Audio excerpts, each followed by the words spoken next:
जय हिंद। स्वागत है आपका अपने स्टडी 24 झारखंड यूट्यूब चैनल में। दोस्तों, मैं इस वीडियो में आपसे झारखंड बोर्ड के क्लास 10 यानी कि मैट्रिक के छात्रों का 19 फरवरी को होने वाले हिंदी के बोर्ड एग्जाम के लिए 30 VBA ऑब्जेक्टिव प्रश्नों का उत्तर लेकर के आया हूं, जो आपसे छात्रों के लिए काफी महत्वपूर्ण है। और बच्चों, इसमें से बहुत सारे प्रश्न आपके बोर्ड एग्जाम में पूछे जाएंगे। तो बच्चों, चलिए हम लोग आगे बढ़ते हैं और एक एक करके हम लोग सभी 30 ऑब्जेक्टिव प्रश्नों के उत्तर को देखते हैं। और बच्चों, इसमें सबसे पहले आपका दिया गया पठित बोध, जिसमें निर्देश दिया गया कि निम्नांकित गद्यांश को ध्यानपूर्वक पढ़कर पूछे गए प्रश्नों के लिए सही विकल्प का चयन करें। यानी कि यहाँ पर ये जो गद्यांश दिया गया है कहानी के जैसा, तो इसको ध्यानपूर्वक पढ़ना है। पढ़ने के बाद नीचे दिए गए कुल मिलाकर के 5 प्रश्नों का उत्तर लिखना है, जिसमें आप लोगों का गद्यांश दिया गया है कि साहस की जिंदगी सबसे बड़ी जिंदगी होती है और ऐसी जिंदगी की सबसे बड़ी पहचान यह है कि वह बिल्कुल निडर, बिल्कुल बेखौफ होती है। और साहसी मनुष्य की पहली पहचान यह है कि वह इस बात की चिंता नहीं करता कि तमाशा देखने वाले लोग उसके बारे में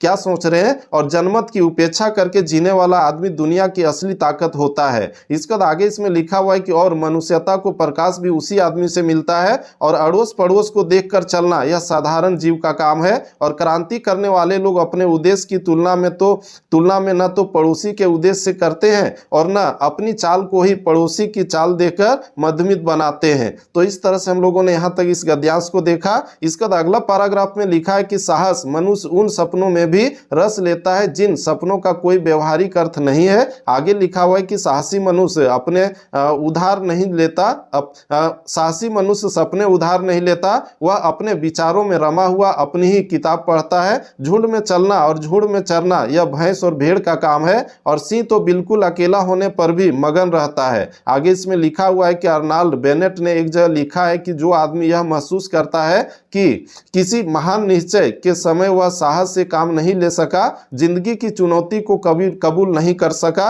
वह सुखी नहीं हो सकता है। तो बच्चों, इस तरह से हम लोगों ने यहाँ पर आपके लिए जो गद्यांश दिया गया था उसे हम लोगों ने बहुत ही अच्छे ढंग से पढ़ लिया। इसके बाद बच्चों, चलिए हम लोग आगे बढ़ते हैं। इससे संबंधित जो आपका 5 प्रश्न पूछा गया है तो उसके उत्तर को देखते हैं। तो बच्चों, इसमें आपका पहला प्रश्न पूछा गया कि किसकी जिंदगी सबसे बड़ी जिंदगी होती है। तो बच्चों, इसका सही उत्तर क्या होगा? आप लोग यहाँ जो ऑप्शन देख रहे हैं ऊपर में जो गद्यांश पढ़े हैं, तो उसके अनुसार आपका सही उत्तर होगा ऑप्शन नंबर सी, साहस की। इसके बाद बच्चों, आपका दूसरा प्रश्न पूछा गया कि अड़ोस पड़ोस को देखकर चलना यह किस प्रकार के जीव का काम है। तो इसका सही उत्तर क्या होगा? तो बच्चों, इसका भी सही उत्तर हो जाएगा आपका ऑप्शन नंबर सी, साधारण। इसके बाद बच्चों, आपका जो तीसरा प्रश्न है वह है कि साहस की क्या सबसे बड़ी होती है। तो यहाँ जो हम लोग ऑप्शन देख रहे हैं, तो इसका सही उत्तर क्या होगा? इसका सही उत्तर होगा ऑप्शन नंबर डी, जिंदगी। इसके बाद बच्चों, आपका जो चौथा प्रश्न पूछा गया हुआ है कि किस मनुष्य की पहली पहचान यह है कि वह किसी के बारे में कोई चिंता नहीं करता है। तो बच्चों, इसका सही उत्तर क्या होगा? इसका सही उत्तर होगा आपका ऑप्शन नंबर सी, साहसी। साहसी के बारे में ही ऊपर में गद्यांश में पूरा डिटेल से दिया गया था। इसके बाद बच्चों, आपका पांचवा प्रश्न पूछा गया कि झुंड में चलना और झुंड में चरना यह किसका काम है। तो हम लोग जो यहाँ पर ऑप्शन देख रहे हैं, तो इसका सही उत्तर क्या हो जाएगा? भैंस और भेड़। आपका सही उत्तर होगा ऑप्शन नंबर बी।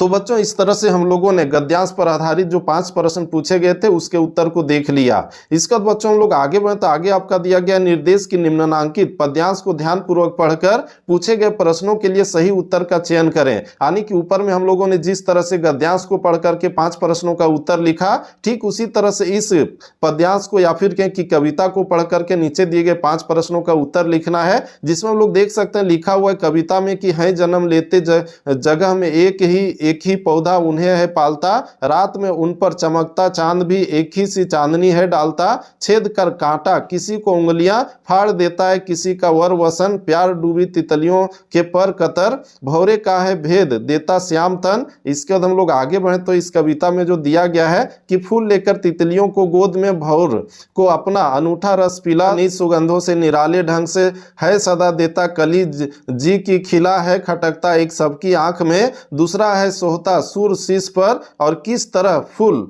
तरह कुल की बड़ाई काम दे जो किसी में हो बड़प्पन की कसर। तो इस तरह से हम लोगों ने इस कविता को पढ़ लिया। इसके बाद बच्चों, चलिए हम लोग आगे बढ़ते हैं। इससे संबंधित जो प्रश्न दिए गए हैं उसके उत्तर को हम लोग एक एक करके देखते हैं। जिसमें आपका छठा प्रश्न पूछा गया है कि फूल किसे अपने मधुर रस का पान कराता है। तो बच्चों, इसका सही उत्तर क्या होगा? ऊपर में जो हम लोग कविता पढ़े हैं तो उसके अनुसार आपका सही उत्तर होगा ऑप्शन नंबर बी, भौरे को। फूल किसको रस पिलाते हैं? आप लोग भी जानते हैं, भौरे को। इसके बाद बच्चों, आपका जो अगला प्रश्न पूछा गया है वह कि तितलियों को गोद में कौन लेता है? तो बच्चों इसका सही उत्तर क्या होगा? इसका सही उत्तर हो जाएगा आपका ऑप्शन नंबर ये फूल। फूल ही जो है तितलियों को गोद में लेता है, तितलियां उसमें खेलती कूदते हैं और साथ ही साथ रस भी पीते हैं। इसके बाद बच्चों आपका 8वां प्रश्न पूछा गया है कि एक ही जगह में कौन कौन जन्म लेते हैं? तो बच्चों एक ही जगह पर कौन कौन जन्म लेता है? फूल और कांटे दोनों, यानी कि इसका सही उत्तर हो जाएगा आपका जो ऑप्शन नंबर सी दिया गया है, यानी कि फूल और कांटे दोनों। इसका बच्चों आपका जो 9वां प्रश्न पूछा गया हुआ है कि किसी की उंगलियों को कौन छेद कर देता है? तो कौन छेद करता है? कांटे छेद करता है, यानी कि ऑप्शन नंबर बी सही है। इसका बच्चों आपका 10वां प्रश्न है कि सबकी आंख में कौन खटकता है? तो सबके आंखों में फूल खटकता है। आप लोगों को पता है सबकी आंखों में कौन खटकता है, किससे जलन पालते हैं? तो बच्चों वो है आपका सही उत्तर ऑप्शन नंबर बी फूल। इसका बच्चों हम लोग आगे बढ़े तो आगे आपको व्याकरण से प्रश्न पूछा गया है, जिसमें 11वां प्रश्न पूछा गया है कि मैंने संदेश भिजवाया, क्रिया के भेद का नाम बताएं। मैंने संदेश भिजवाया, तो इसमें कौन सी क्रिया है? तो बच्चों इसका सही उत्तर हो जाएगा आपका ऑप्शन नंबर डी प्रेरणार्थक क्रिया। इसका बच्चों हम लोग आगे बढ़े तो आपका जो 12वां प्रश्न पूछा गया हुआ है कि दादी बच्चों को कहानी सुनाती है, इनमें से क्रियापद है, कौन सी क्रियापद है? तो बच्चों इसका सही उत्तर हो जाएगा आपका ऑप्शन नंबर डी सुनाती है। क्या कर रही है? तो सुनाती है, सुनाना ही उसका क्रियापद है। इसका बच्चों आपका 13वां प्रश्न है कि फल का एक अर्थ होता है परिणाम और दूसरा क्या होता है? तो फल का अर्थ होता है आपका खाने वाला फल, जो आपका ऑप्शन नंबर बी में दिया हुआ है।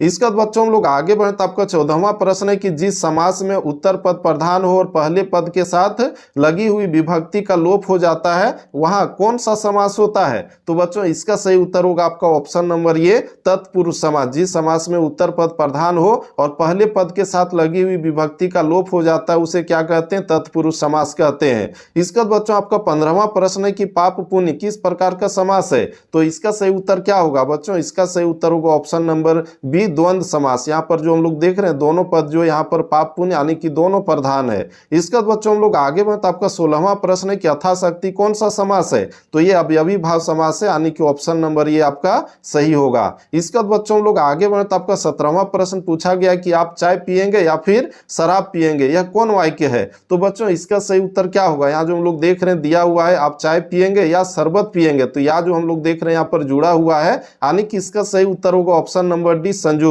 इसका बच्चों आपका 18वां प्रश्न है कि चिड़ियों से उड़ा नहीं जाता, वाक्य का प्रकार बताएं। ये जो वाक्य लिखा हुआ है चिड़ियों से उड़ा नहीं जाता, तो इसमें कौन सा वाक्य है? तो बच्चों इसमें आपका जो वाक्य होगा जो ऑप्शन नंबर सी हम लोग देख रहे हैं भाववाच्य, यानी कि भाव व्यक्त कर रहा है कि यहाँ जो है उड़ नहीं पा रही चिड़िया, एक भाव यहाँ पर स्पष्ट हो रहा है, यानी कि ऑप्शन नंबर सी सही होगा। इसका बच्चों आपका 19वां प्रश्न है कि जो अवयव दो पदों दो उपवाक्य दो वाक्यों को परस्पर जोड़ने का काम करते हैं वह अव्यय होता है, कैसा अव्यय होता है? तो बच्चों इसका सही उत्तर होगा आपका ऑप्शन नंबर बी जो हम लोग देख रहे हैं समुच्चय बोधक, यानी कि ये जो देख रहे हैं हम लोग जोड़ने का काम जो करता है समुच्चय बोधक वाक्य का अव्यय करता है, यानी कि इसका सही उत्तर हो गया ऑप्शन नंबर बी। इसका बच्चों 20वां प्रश्न है कि अव्यय कितने प्रकार के होते हैं? तो बच्चों अव्यय जो होता है आपका 5 प्रकार का होता है, यानी कि ऑप्शन नंबर बी सही है। तो इस तरह से हम लोगों ने सभी व्याकरण के भी प्रश्नों के उत्तर को देख लिया। इसका बच्चों हम लोग आगे बढ़े तो आगे इसमें दिया गया पाठ्य पुस्तक से प्रश्न, जिसमें निर्देश दिया गया कि निम्नांकित पद्यांश को ध्यानपूर्वक पढ़कर पूछे गए प्रश्नों के लिए सही उत्तर का चयन करें। और यहाँ पर आपका जो पद्यांश दिया गया यानी कि आपका कविता दिया हुआ है कि तुम्हारी यह दंतुरित मुस्कान मृतक में भी डाल देगी जान, धूली धूसर तुम्हारे ये गात, छोड़कर तालाब मेरी झोपड़ी में खिल रहे जलजात, परस पाकर तुम्हारा ही प्राण। आगे लिखा हुआ है कि पिघलकर जल बन गया होगा कठिन पाषाण, छू गया तुमसे कि झरने लग पड़े सेफा लिका के फूल, बांस था कि बबूल। तो इस तरह से हम लोगों ने इस कविता को पढ़ लिया। इसके बाद बच्चों चलिए हम लोग आगे बढ़ते हैं और इससे संबंधित जो प्रश्न पूछे गए उसके उत्तर को एक एक करके देखते हैं। और बच्चों इसमें आपका 21वां प्रश्न पूछा गया कि प्रस्तुत काव्यांश के कवि कौन है?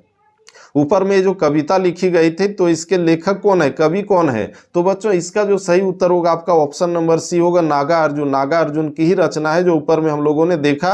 और बच्चों इसके बारे में अगला प्रश्न पूछा गया कि यह काव्यांश किस पाठ से लिया गया है? तो बच्चों ये लिया गया आपका जो हम लोग देख रहे हैं ऑप्शन नंबर सी में जो दिया हुआ है यह दंतुरित मुस्कान, इसी से आपका जो है ऊपर वाला गद्यांश यानी कि कहानी या ये कविता दिया हुआ है। इसके बाद बच्चों आपका जो 23वां प्रश्न पूछा गया हुआ है कि दंतुरित का क्या अर्थ है? दंतुरित का क्या अर्थ होता है? तो बच्चों इसका जो सही उत्तर होगा, आपका सही उत्तर होगा नए नए दांत। नए नए दांत जो बच्चों का निकलता है उसको दंतुरित दांत कहते हैं। इसका बच्चों हम लोग आगे बढ़े तो आपका जो 24वां प्रश्न पूछा गया है वह कि शिशु को देखकर कवि को किस फूल का एहसास हुआ?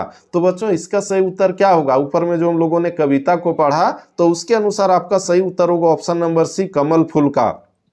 इसका बच्चों हम लोग आगे बढ़े तो आगे आपका दिया गया निर्देश की निम्नांकित पद गद्यांश को ध्यानपूर्वक पढ़कर पूछे गए प्रश्नों के लिए सही विकल्प का चयन करें। यानी कि ऊपर में जिस तरह से हम लोगों ने कविता को पढ़ करके प्रश्नों का उत्तर लिखा है, ठीक उसी तरह से यहाँ पर ये जो आपके किताब से निकाल करके यहाँ पर छापा गया है, तो इसको पढ़ करके नीचे दिए गए प्रश्नों का उत्तर हम लोगों को लिखना है। जिसमें बच्चों आप लोगों का यहाँ पर लिखा हुआ है कि बेटे के क्रियाक्रम में तुल नहीं किया, पुतोही से ही आग दिलाई उसकी, किंतु जो ही श्राद्ध की अवधि पूरी हो गई पतोहू के भाई को बुलाकर उसके साथ कर दिया।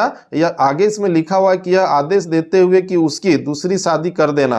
आगे इसमें लिखा हुआ है कि इधर पतोहू रो रो कर कहती है कि मैं चली जाऊंगी तो बुढ़ापे में कौन आपके लिए भोजन बनाएगा। आगे इसमें लिखा हुआ है कि बीमार पड़े तो कौन एक चुल्लू पानी भी देगा। आगे इसमें लिखा हुआ है कि मैं पैर पड़ती हूँ, मुझे अपने चरणों से अलग नहीं कीजिए। आगे इसमें लिखा हुआ है लेकिन भगत का निर्णय अटल था, तू जा नहीं तो मैं ही इस घर को छोड़कर चल दूंगा। आगे इसमें लिखा हुआ है कि यह थी उनकी आखिरी दलील और इस दलील के आगे बेचारी की क्या चलती।